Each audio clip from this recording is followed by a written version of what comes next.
ឃើញអូនកំពុងខ្ពស់ទៅបងឈរខាង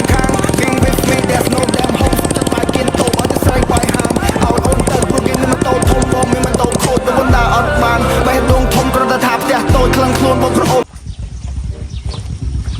ហើយគេឃើញអង្គុយកុកកុកមកឯងនេះខ្មោចមកបាក់ចិត្តរឿងស្នេហ៍បាក់ចិត្តរឿងស្នេហ៍អើយជារឿងធម្មតាទេរឿងស្នេហាហោមបងនៅយើងខ្ញុំបាក់ចិត្តដែរអង្គុយជានំគ្នាបានគ្នាថាជីតោមកពីនោះជីតោពីណាវិញមកពីជើងគាត់ថាមក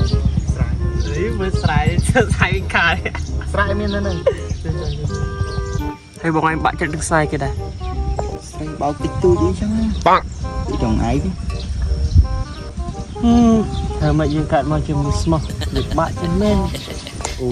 ថ្ងៃមុនឃើញដែរថ្ងៃគ្រប់ស្រីទៅធ្វើអីស្មោះឯណាបងកាលពីមុនខ្ញុំទទួលស្គាល់ថាខ្ញុំនេះសាវ៉ាតែឥឡូវនេះខ្ញុំមកស្មោះដូចថៃណាអញ្ចឹងចុះមានបាសជ្រៀងនេះយកមកជ្រៀងលេងបាសអីតាំងពីចំនួនអូនតាចុះមាននៅក្រោយតែកំណាប់លេងទេបងណ៎តោះតែកំណាប់អីតែមកជ្រៀងដូចស្មោះតែត្រូវគេបោរហូត